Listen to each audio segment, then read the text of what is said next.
You're listening to the Fierce Fatty Podcast. I'm your host, Vinnie Wellsby, and this is episode 124, 10 Hidden Ways Fatphobia Lurks in People's Lives. Let's do it!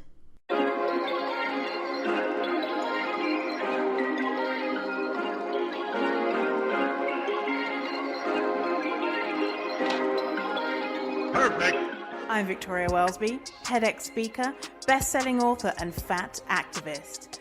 I have transformed my life from hating my body with desperately low self-esteem to being a courageous and confident, fierce fatty who loves every inch of this jelly.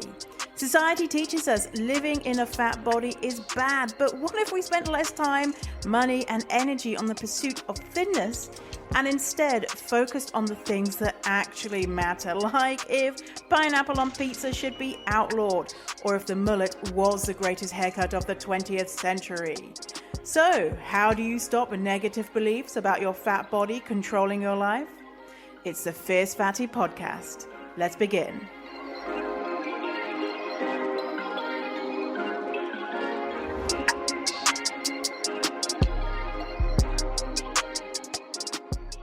Hello. Hi. Hey, welcome to this podcast episode. Welcome back if you're a returning listener, and hello, and come join us if you're a new listener. I'm feeling pretty good today because last episode or the episode before I said, hey, can you all make a review online for me for Apple Podcasts? And you did. Oh my God. Because I was like, all my old reviews mention my name, Victoria. And obviously I've since come out as non-binary and have a new name, which is Vinnie. And so you all have put my name in there. Thank you. So first review is from A.E. Flast, who says, listen, 5 stars. I love listening to Vinnie. Yes, there, thank you. Frank, unapologetic attitude is perfectly balanced with thoughtful, well-researched analysis and plenty of humour. Thank you, Vinnie, for creating this podcast and for all you do! ! Thank you, A. Flast.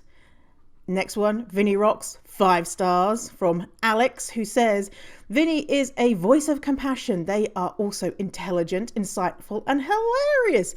Do yourself a favour and listen. Thank you. Thank you, Alex. Alex TS. I won't read your last name just in case. I don't know, something would happen. But anyway, next one, life altering, 5 stars.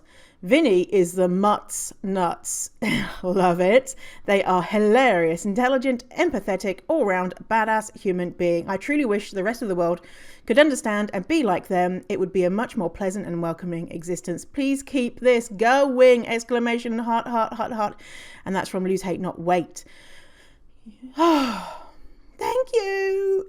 Thank you. Honestly, it makes me so... You always say nice things about me. Oh my goodness, really. And when I read that, do you know what when you say I'm hilarious? I was thinking about this because I read these reviews earlier, and I was like, because obviously I'm in a room on my own, and I don't know if I do say funny things. I feel like I just talk about stupid shit like arseholes and stuff, and so I'm like, are people being like, oh, for fuck's sake, shut up talking about assholes all the time? But I don't know I don't know if that's what is hilarious or something else is. I don't know what it is. But yeah, I really appreciate it, and it just makes me curious about what it is that's what it is that I say which is enjoyable or whatever, or blah blah blah.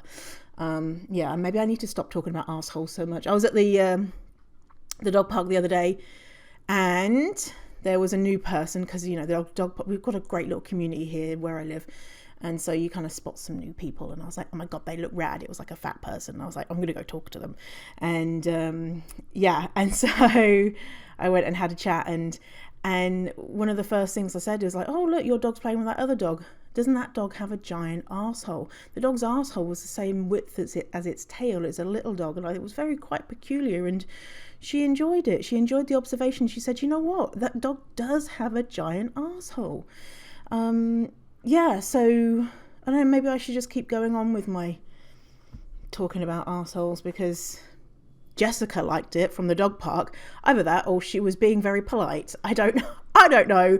So thank you to Jessica. Thank you to all of you who left me a review. And if you want to leave me a review, then you have to do it on Apple Podcasts. I think that's where you can only do it. Apple Podcasts. And two reasons. One, it is good for other people discovering my podcast and more reviews, the better. And the annoying thing about Apple is that they don't show the reviews from the world. And so if you're in like Canada, it will say 10 reviews. And if you're in the States, it might say 50 reviews. And if you're in Ireland, it will say 2 reviews. And so the more reviews from all around the world, the better, because they don't show all the reviews. And so someone new to the show might see, oh, Ireland only has 2 reviews. Vinny is a dickhead, so I'm not going to listen to the podcast. And so it's good for that. And also it just makes me happy. It makes me happy to read when people write nice shit about me versus the normal stuff that I read. I'm joking. It's not. I don't read that stuff anymore. My wonderful assistant reads my inbox now. So yeah, I don't have to read the bad stuff. So yeah, I like reading the good stuff. So today I wanted to share couple of things, because today I always say this, and this almost never happens, that I think today's going to be a shorter episode. You wait. You wait. This motherfucker's going to be like 1 hour, 45 minutes long. No. My guess is today's episode is going to be 45 minutes long. But yeah, so I just wanted to tell you 2 things that have brought me happiness into my life recently. 2 things which are accessible if you so choose to want to get them. The first thing is, have you ever heard of diamond painting? Diamond painting. If you are on TikTok, you will probably have seen TikToks made about diamond painting. What it is, it's kind of like paint by numbers. And so you can get it. So I first got one from the Poundland or dollar store. The dollar store, there was a picture of a cat. I told you about this before when I made this picture of a cat. It's a little square thing, and the board is sticky, and then you have a little diamonds. They're not diamonds, they're like little pieces of plastic that look like diamantes, I guess.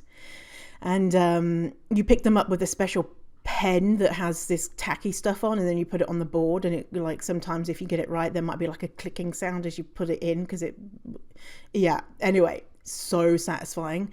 And I ordered so I did that little cat one, and I ordered from Shein, you know, the clothing store that's unethical. And so I ordered from Shein like a kit which has all like the different pens and gadgets or whatever for like $9, and then ordered a picture which is kind of double the size of A4, so double the size of a laptop, I guess, or 1/3 size of a laptop, an A3 size, whatever. And it was like $5 or whatever. Obsessed. Been sat there watching 90 Day Fiance before the 90 days. Someone told me about it on the Instagrams, and so I've been watching that season 5. Oh, so scandalous. Love it. No Fatphobia that I've seen in it. So there was nothing in there where that was eye rolling in regards to Fatphobia. So season 5 of Before the 90 Days, 90 Day Fiance, safe. Vinny approved. It's safe.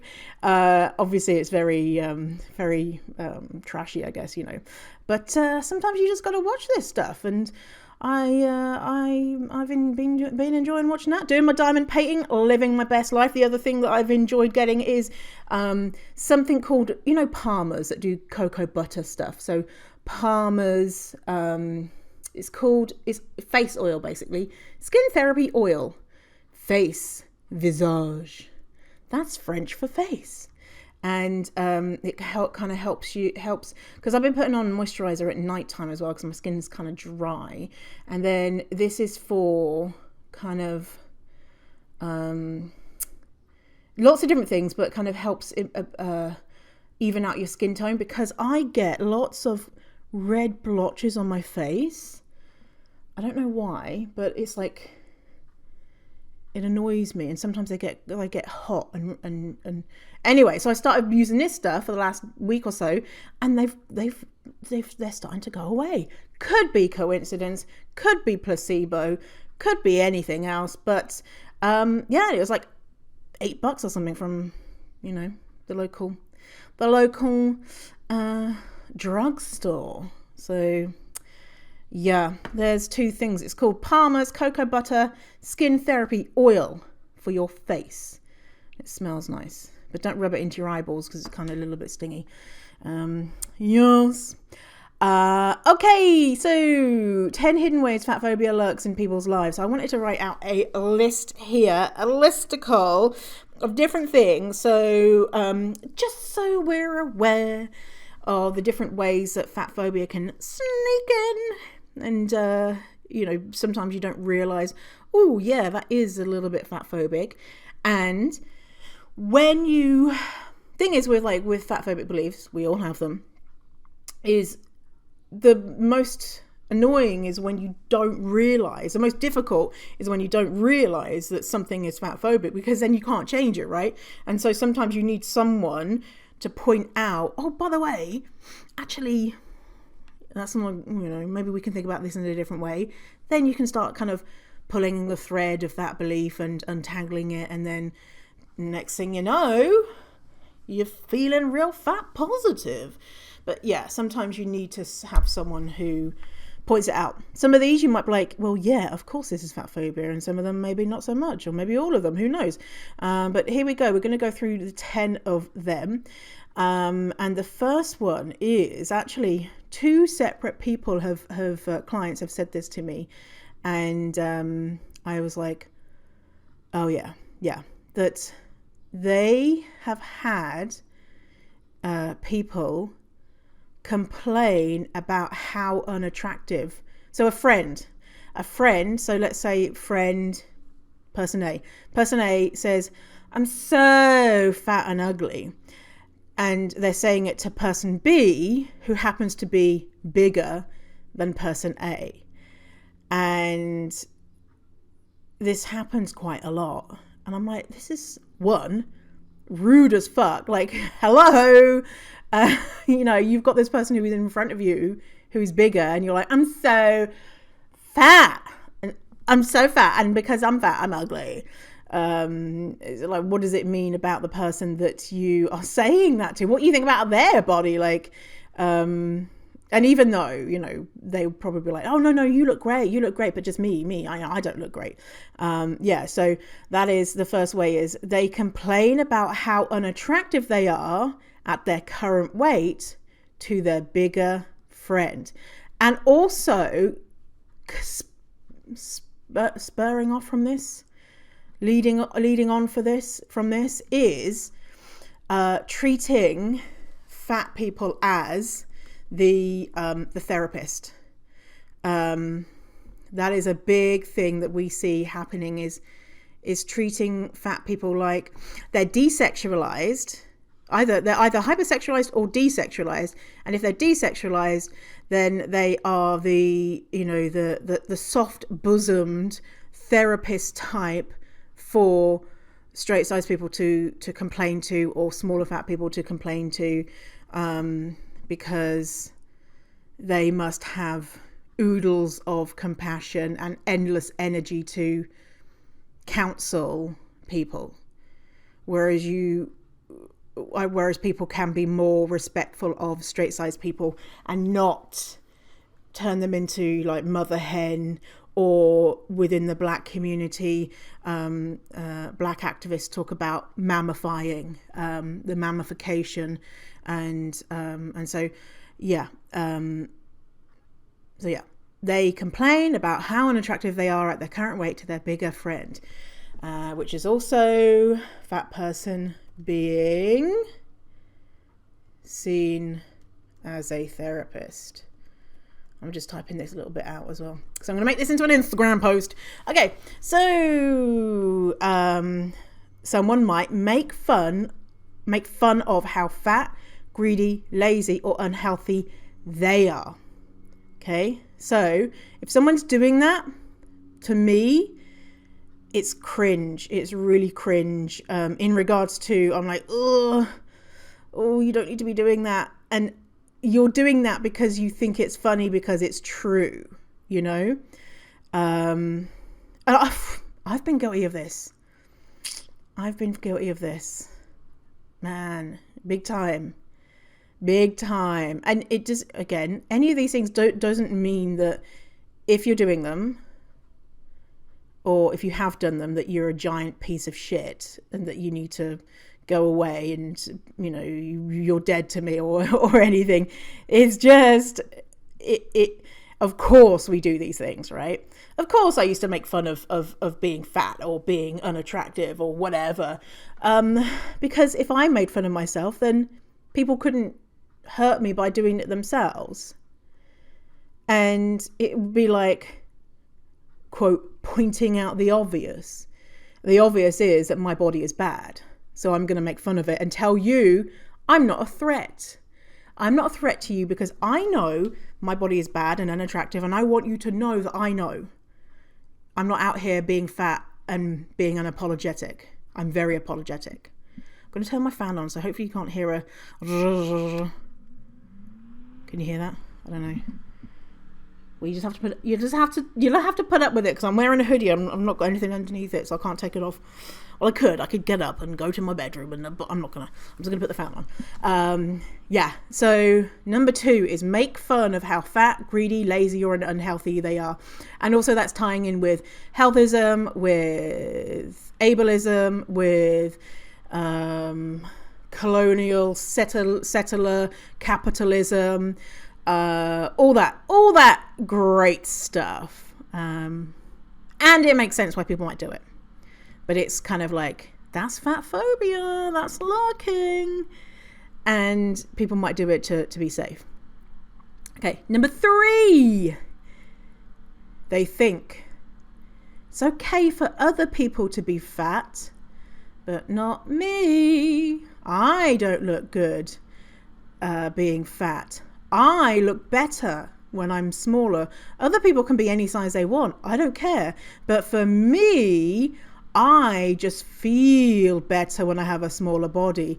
I know I'm healthier when I have a smaller body. Yes, I know I'm healthier. And these beliefs, these are really persistent beliefs that come up of, well, I know that when I was 25 and I was X pounds smaller, I would run triathlons and I felt so good in my body and I was so healthy and you know, this is someone who is now currently 65 and it's like, what's going on there? And obviously, you know, that's hyperbole, it's an extreme example, but a lot of times people look back with rose tinted glasses 2 times where their bodies were smaller, and they say, I felt better, I know I was healthier, I know blah blah blah.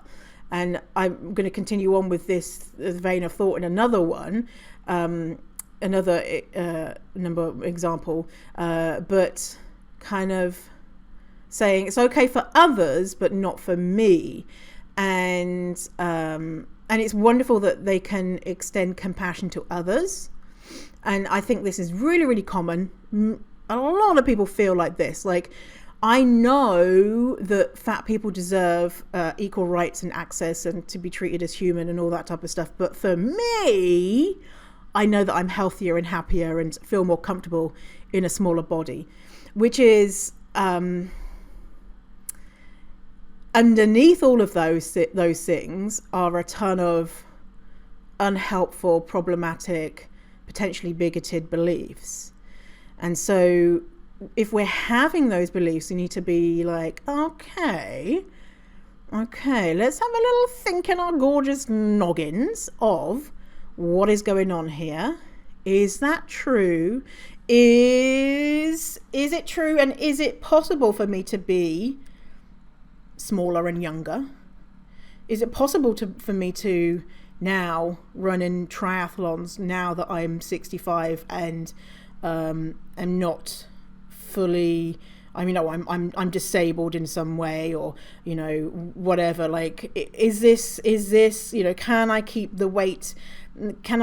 my weight off when I was that way, I was engaging in disordered behavior, disordered eating, over exercising, and actually I felt like a piece of shit. I didn't feel attractive. I just happened to look smaller, which was easier for me because I wasn't exposed to weight bias, and I was in a privileged size group, you know. So it's kind of like, what is going on here? Let's pull the thread a little bit and try and look at it outside of it being okay for others but not for me, and why that is. Why is that? And I guess, you know, because theoretically it's easier, well, not theoretically, it is easier to see someone on Instagram and be like, yeah, you go girl, you go and show that. We're not seeing everything they've done to get there, and also we're not seeing the hardships of what that might look like. You know, like, say if someone is a super fat person and they're on Instagram having a bit of a dance, we're not seeing all of the hate messages that they're getting in their inbox. We're not seeing their family members telling them that they need to lose weight and all that type of stuff. Whereas if we are having to do that for ourselves, no matter, you know, depending how privileged we are, we might see those same, quote, consequences for living without shame, and it's too much. Also, we might have different expectations on perfectionism, which is white supremacy culture, and compassion. We're able to offer compassion to others, and we're able to see them as unique individuals with a complex life, and give them grace and be like, listen, they've probably struggled for a long time to get to that place, and hell yeah, they should be, you know, celebrating their body and doing whatever. But for me, no, I just gotta stop being so greedy and horrible and blah blah blah blah, and I'll be thin. And trying to extend that compassion to yourself, which is really hard, right? My God, the same compassion that you might have for, I don't know, a dog or something. Give it to yourself, you know? Like, and there's a meme that I loved. It came out years ago, and I just think about it, of, you know, when you see an animal with a big tummy, or what, you know, a big tummy and, you know, stupid little fat thing, and look at them little legs that they go, look at those silly floppy ears, and you're just like, yes, I just want to eat you because you're so cute.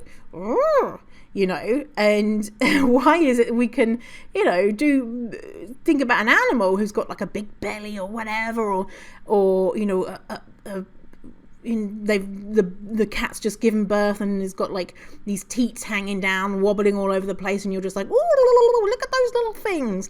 And we wouldn't think like that to ourselves. We wouldn't be like, ooh, look at this tummy. Yeah, we should. Like, look at that belly button. Ooh, yeah. It's nice when you do feel like that, you know, to be able to look at yourself like, look at this silly little belly button, or whatever it is. You know, it's cute. Yeah. Okay. So number 3 was, I think it's okay for other people to be fat, but not me.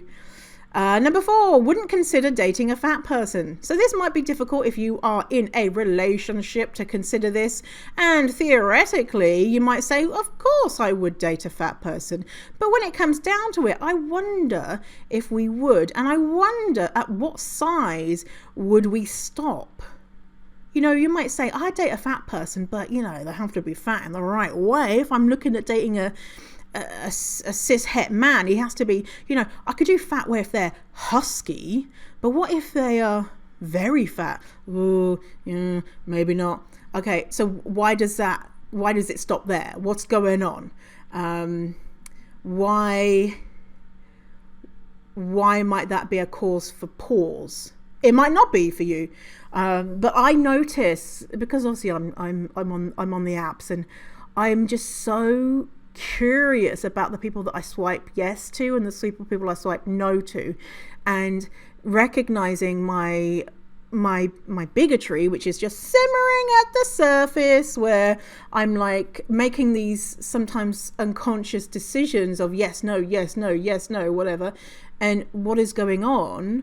Why is it, maybe I'm saying yes to more white people, or why is it that I'm saying yes to people who are more conventionally attractive, or why is it, and that's why this shit takes a long time for me, because I'm like, no, okay, all right. So on initial pictures is, it's a picture of him holding a fish, and there's a picture of him with I don't know, a baseball hat on, and it looks like it might have an American flag on. No, okay, I'm going to give him the benefit of the doubt and presume he's not a Trump supporter or something. And obviously I'm in Canada, that's, it's not going to happen. I'm going to presume they're not a racist, and okay, I'm going to read their bio to give them the benefit of the doubt, and the bio is like, I don't want no drama from no bitches. And I'm like, okay, and now I've gone into the details, I can, safely swipe no. And so, it takes time. But anyway, we all have these biases, and asking these questions of, but why wouldn't you date this person and not that person? I mean, I'm asking myself as well, what is going on? What is attraction? What is, what am I looking for? And annoyingly for me, a lot of the times I'm attracted to people once I get to know their personality. So, so for me, it's not necessarily, as long as they're not fucking, profile pictures with, fish or, Trump flags, or with their dick out or whatever. If they've got some type of bio that's interesting, then I'm probably going to say yes. So number 4, wouldn't consider dating a fat person. And this, by the way, this is not, so when fat haters read this concept of you're fatphobic if you won't date a fat person, what they hear is you must date and fuck fat people, and if you don't, you are a bad person. That's not what this is. This is saying, I know that there is not a single person in the whole world, on planet Earth, there is not a single fat person that I deem worthy enough for me to date or for me to fuck, on that sole characteristic of fatness. Like, I don't think that that's realistic. I think there are plenty of, even if you're uncomfortable with fatness, there are probably plenty of fatties out there that you'd be like, oh yeah, and anyway, fat people don't want a charity fuck. Fat people are not on the corner being like, come on, please have sex with us. No, listen, if you don't want to have sex with a fat person, if you don't want to go on a date with a fat person, you don't have to. Fat people are not going to be chasing you down saying, come on, suck on my tits or something. Hello. No, just let's think about it. Let's consider it. Let's be open, and also question, why is it I'm feeling like that? Why? Okay, number 5. Think that if they are sick or unable to move their body like they could before, then it's 100% the fault of their size. So this is another thing I see quite a lot of. I think I've spoken about it on a couple of other episodes too, of especially post panini, where someone, 3 years ago, before the panini, was going to, I don't know, yoga a couple of times a week, and was socializing with people in person, and was not living in a global pandemic, and they were happier. And since the pandemic they've put on weight, they've not been able to go to yoga, they stopped doing it, their mental health isn't as good, and therefore they're not able to do yoga handstands or whatever it is that you do in yoga, and so they then see the fact that they've put on weight and are like, aha, 1 and 1 equals 3. I cannot do these things because I have a bigger body, and I'm sadder because I have a bigger body, and I have depression and it's probably because I have a bigger body, and and so therefore if I lose weight, then I'll be good at yoga again, I'll be happy again, I'll be healthy in all these different ways. And the reason why we think like that is because that's what society's told us, is lose weight and run through the streets, through the cornfields, into the arms of your handsome lover, and everything will be all right in the world. And unfortunately it's a lot more complicated than that. And so again, it's kind of like the shades of grey thinking, which is, this is an extension of, it's okay for other people to be fat but not me. And it's this black and white thinking of, if I am sick, it's because of my body and my size. If you are fat, or if you've put on weight, or even you could be straight size and be like, okay, well I need to lose weight to get healthy in whatever way, and we need to start being a little bit more like detectives and getting out those magnifying glasses and being like, is that true? Okay, let's dissect it, see what's going on with life, versus, oh, absolutely, this is absolutely the fault of my body size. So that's number 5. Number 6, they talk about food as something that they can't control themselves around, moralizing it or feeling superior for eating, quote, good food. So this is quite a common one, as in, we all know this is not great, but I think we sometimes have language that is so second nature, we need to stop and think before saying these types of things of, oh, you must get this thing out of my house because I can't live if there's a piece of chocolate in the cupboard somewhere, because I'll just eat it. I'll eat it and eat it and eat it until I die and there's no chocolate left in the world. And oh, it's just, I've been so bad recently, and oh, we're being naughty by eating this thing, and that group talk of that, and even if you're not saying those things, if you're engaged in a group, and I know this can be very complicated and there's lots of different things at play, but if you're surrounded by people and they're constantly talking like that, and you have the capacity in regards to privilege and the personality type and power dynamics to say, hey, that ain't cool, then it's like fat phobia is just there sitting, festering like some dirty shit that's just been put in the conversation, and we need to just not have that happen. And again, it's complicated, right? If you're a fat person and you've got a group of friends who are thin, and you're at work and they're all talking about how they all they want to do in their lives is lick lettuce leaves, and how being thin is the best thing ever, and all that type of stuff, and your boss is saying it, the dynamics there probably don't lead for it to be a great idea for you to be like, shut the fuck up with it about this stuff, because there's so many different things at play, right? But there could be opportunities in our lives where we do have the ability to say something, and it still might be a risk, and I think it's important to take those risks, because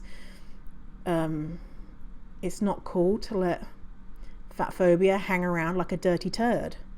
No one likes a dirty turd, do they? And fat phobia stinks. It's a nasty one. No amount of potpourri is going to poopery, You know that stuff that you spray in the toilet? That's good stuff, that is. No amount of poopery is going to clean up that smelly turd of fatphobia.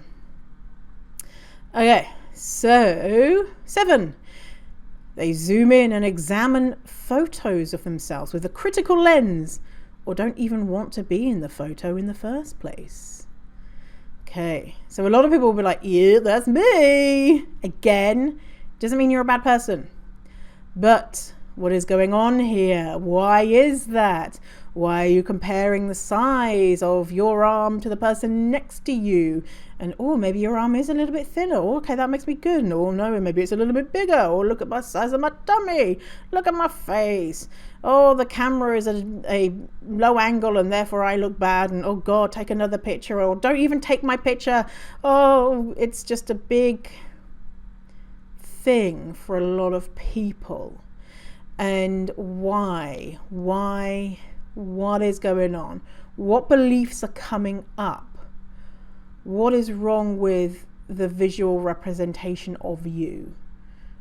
And I mean, I don't know the answer in regards to for you, or you might be like, Vinny, I fucking love a photo, and that's cool, that's great. And if you don't, it doesn't mean that you're a bad person. Again, is this a manifestation of fatphobia? Is this fatphobia ruling your life? What is going on here? What's going on? And it's just a nice clue. I say, I like it when we are able to recognize things that we're not able to do because of how we think about ourselves or how we think about fat bodies. Because it's giving us the clues. It's like we're in an escape room and finally there's another clue and you can be like, oh yeah, fucking yeah, I'm going to open the door. And so it's a clue that there's something there for you to work on. And there's some beliefs there that probably aren't helpful for you. And is it fair for you to be erased from your own personal history and have no photos for you to look back on? Is it fair for you to be so cruel about yourself when you're looking at those photos? No, is the answer. Because you're like, yes, it is. Yes, it is fair for me to be mean. No, it's not. So what's going on there? What beliefs do you have? Let's see if we can untangle them. Okay, so that was 7. Zoom in and examine photos with a really critical lens, or don't even want to be in the photo in the first place. Number 8. Feel relief at the thought of, at least I'm not as big as her, and her being person who is bigger than them. So it could be her, him, them, whatever. At least I'm not as big as her. And that sense of relief of, oh, well, well, I'm not that size, so I'm not that bad. And it's self-soothing, right? That is self-soothing. It's self-soothing, and it makes sense why we do that. And also, to what end? How is that helping us? Does that align with our values? And it might be temporarily relief of how we're feeling. But to what end? And I catch myself doing not that, but things like things to make myself feel better. Like I was talking to Lauren from Feel Good Dietitian about this. We did a live together and I was like, oh my God, going to people who are like you, like colleagues of mine in the industry who maybe I don't know personally, and going to their Instagram pages and being like, oh, well, look at them. They've got more followers than me, and people like them better than me. And what is it? They probably hate me. They probably think that I'm really unintelligent. They probably think that I'm a piece of shit. Well, I think that they must be mean. They must be a bad person. And look, their opinions are trash. And I'm more intelligent than them. And even though I've got less followers, I get more likes in my last photo than they got. And then I'm like, really? What are you doing? What are you doing? And yeah, that the other side of my brain is like, and stop doing this. But then there's another part of my brain is like, I need to soothe in some way, and okay, you know, I'm going to go look at some other things that make me feel better. And so it's normal, and it's normal for us to compare ourselves to other people, but does it feel good? I know for me, it fucking doesn't. It doesn't. So let's just not do it.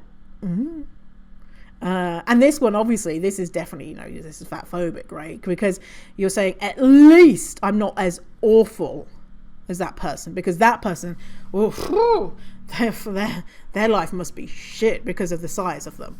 Oh my God, you know, it's very judgmental versus coming from a place of, I acknowledge my privilege, and, you know, I might be having a hard time in life, but I don't have to deal with the extra bullshit that comes from living in a bigger body. You know, it's not that's not what that statement is about, is it? That statement is like, well, I might be ugly, but I'm not as ugly as you. That's like, oh my God, I hate this. But I used to think it was such a good comeback of, if someone says, oh, you're fat, and the comeback being, well, at least I can lose weight, you can't fix your ugly face. And I used to think that was such a good comeback, because I'd always like, yeah man, I could get thin and beautiful, whereas you're stuck being fucking ugly. And it's not good. If that's one of your comebacks, I think we should just, let's put that one in the bin. Because well, I mean, it's not even true, is it? You know, we can temporarily make ourselves thin, but it's like appearance-based insults is always not a good look. And where are those coming from? Anytime I have in the past, because I don't do it now, made appearance-based insults, it's really coming from a deep place of shame. And that's the only power I can get back, is by insulting someone's appearance. Fun times. Okay, so number 9. Thinking that an outfit only looks good or better if shapewear is worn underneath, and believes it's a way fat folks must control their body. So shapewear, again, is complicated. Some people will wear shapewear for lots of different reasons, and it's not to do with what it looks like. It could be sensory stuff. It could be it just, you know, it I don't know, whatever. It could be something which is not fatphobic. And even if it is, I think that I look better when I'm wearing shapewear. If that's how you need to do things, that's how you need to do things. I was saying this on the podcast a couple of episodes ago, like, shit, if that's how you'll feel comfortable right now, then that's it. That's fine. If you need to do that right now, then that's, you know, that's just where you're at. But I think what it is the idea that I've seen on a lot of accounts of, you need to be wearing shapewear. You need to be smoothing this out. And so this is kind of like, you need to do this, versus I'm doing this for me and this feels good, and I know it's probably not the best and I probably want to get away from it, versus the, ooh, that dress does not look good because I can see every wrinkle and bump and cellulite. You should really put on some Spanx. You're ugly, you know. And so the difference being, to conform as a fatty, people, you know, having the belief that you need to, and others need to too. Because if they're not, they're letting the side down because they don't look as good. Because the real deep belief that fat bodies look better if they're squeezed and, you know, squashed into shapewear, which is, some people could say, I mean, it's true. It's objectively true that fat bodies look better in Spanx. And I would challenge that. Like, is it? Why is it? Why do we believe that? Where has that come from? Is that a belief, or is it a fact? Are there bodies that are fat and not controlled in that way that are also beautiful. I mean, yeah, I think so. And finally, number 10, they view fat people as angry, complainers, unreasonable, or excessively large / scary, especially black men. So I want to give a trigger warning because I'm going to be talking about police brutality here. I would say just skip to the end of the episode because for the rest of the episode, that's what I'm going to be talking about. So viewing fat people as angry and complainers and unapproachable and scary, and you know, we've seen this post Lindo Bacon stuff that's going on of fat people are just unreasonable, and we've seen this with police brutality. And I took this week, was it this week, last week? So Nalgona Positivity Pride, which is an account on Instagram, hosted Fat Positive DEI crash course, DEI, diversity, equity and inclusion. So Fat Positive DEI crash course, you can go and check it out yourself. So something there that they were talking about, and I'm just going to give you a little snippet, and if you want to learn more, you should go to Nalgona Positivity Pride, check out the show notes for a link to it to take this course. It's cheap, right? It's like I think I paid like $75 because there's like a sliding scale, and obviously it's really important because these are who's teaching it is to women of color.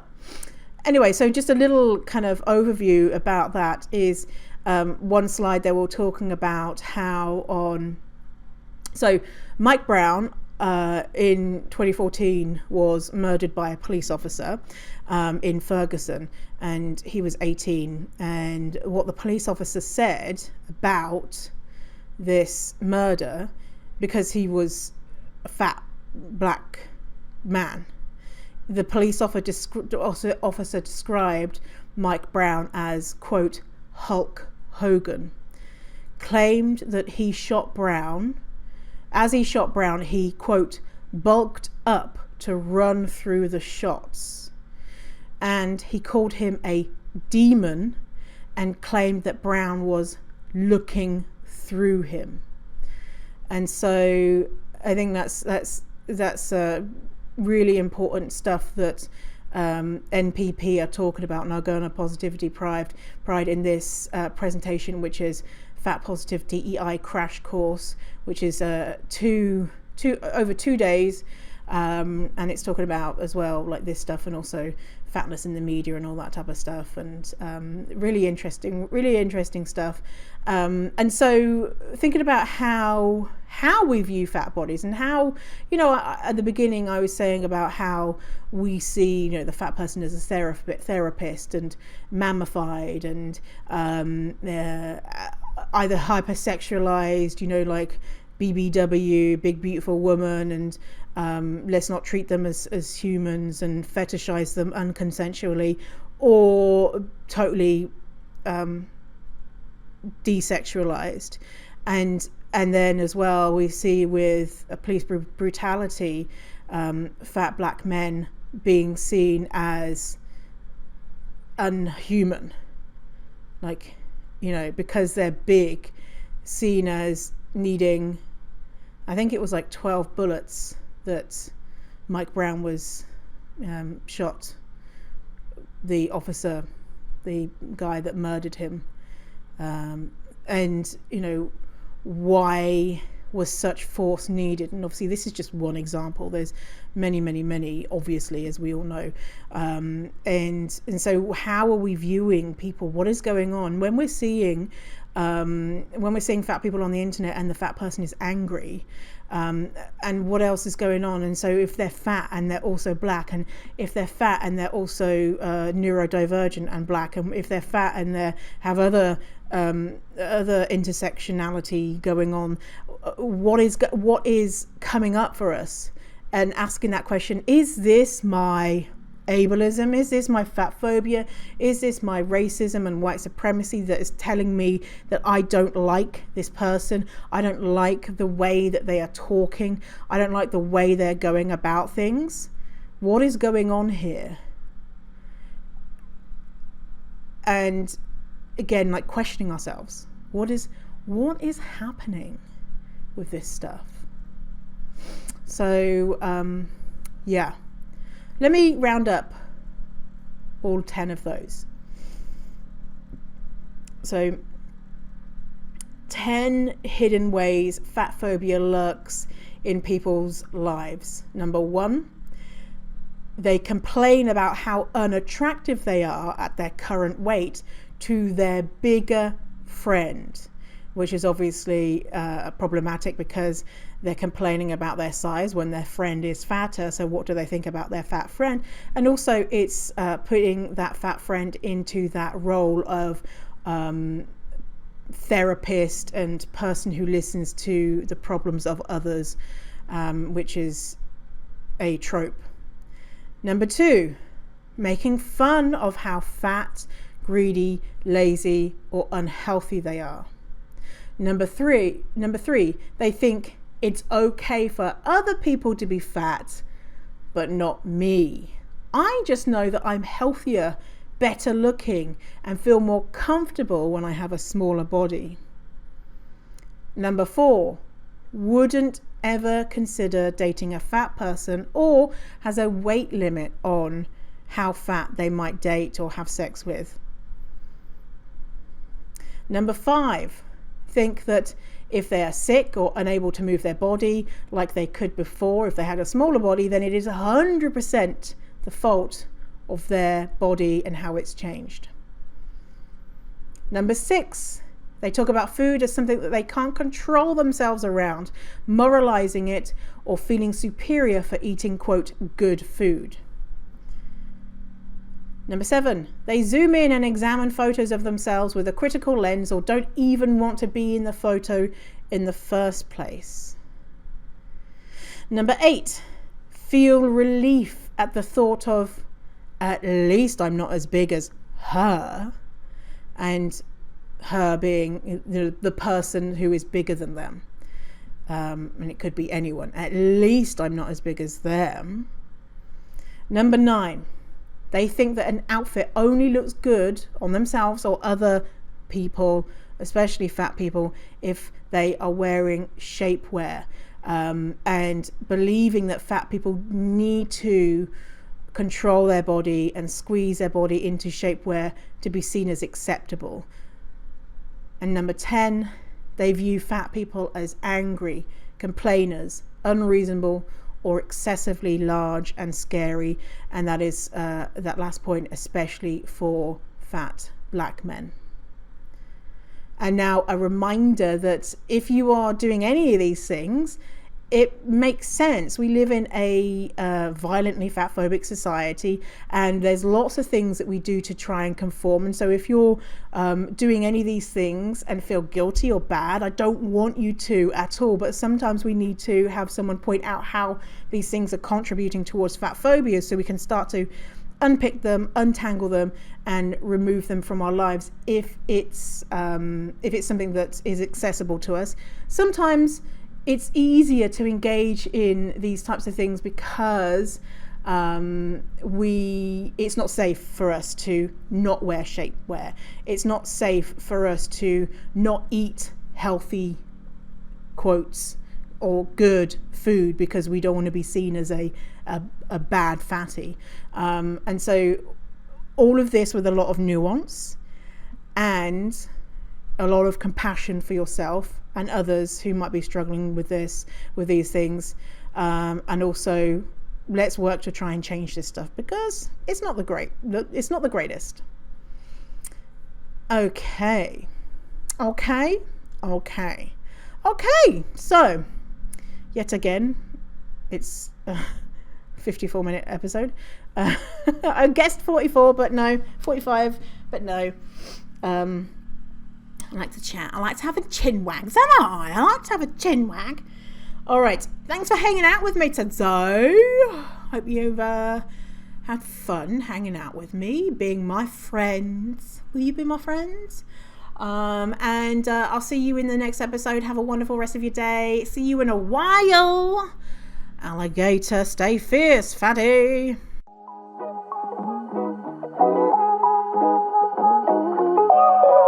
Thanks for listening to the episode. And if you feel ready to get serious about this work and want to know when the doors open to Fierce Fatty Academy, which is my signature program where I teach all about how to overcome your fatphobic beliefs and learn to love your fat body, then go to fiercefatty.com/waitlist. Again, that is fiercefatty.com/waitlist to get your name on the waitlist for when Fierce Fatty Academy, my signature program, opens.